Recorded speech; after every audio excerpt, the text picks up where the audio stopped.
How many dead people do you know? Well, the older you get, the more dead people you are going to know. People that you've known throughout your life are going to die. So it was this last week that I had a friend of mine pass away.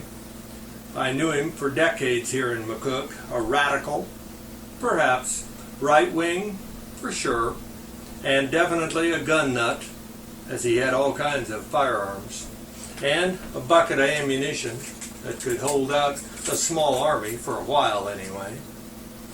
He was a good man though, and we spoke occasionally as he wasn't too far from me.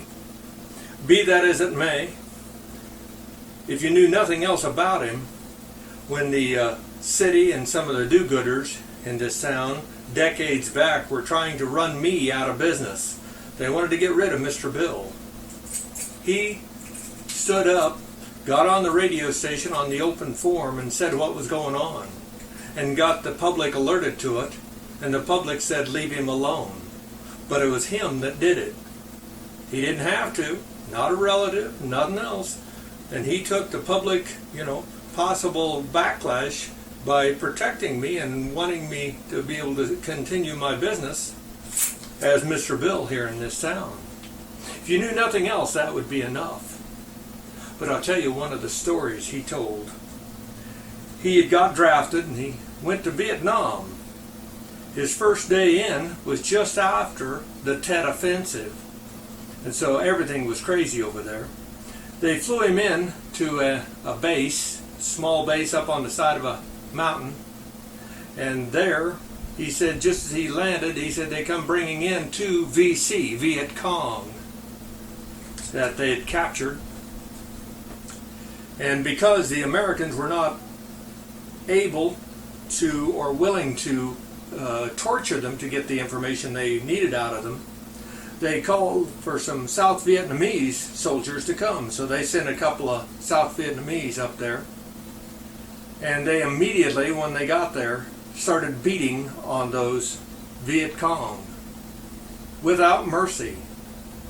And finally, one of the South Vietnamese pulled out his pistol and he shot and killed one of the Viet Cong, shot him in the head, dead.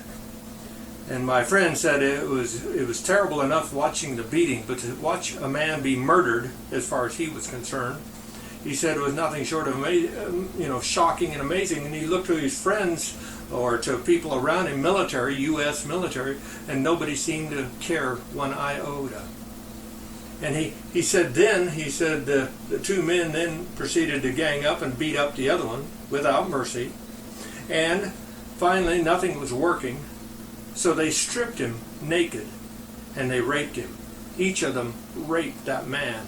And when they got done, he still wasn't saying anything. And so they put a gun to his head and blew his head off too. And he said that was my first day in Vietnam that I saw that. He said I had nightmares for the rest of my life because of that and many other things that he saw in Vietnam. A war that we shouldn't be in. The war we shouldn't be in, he said.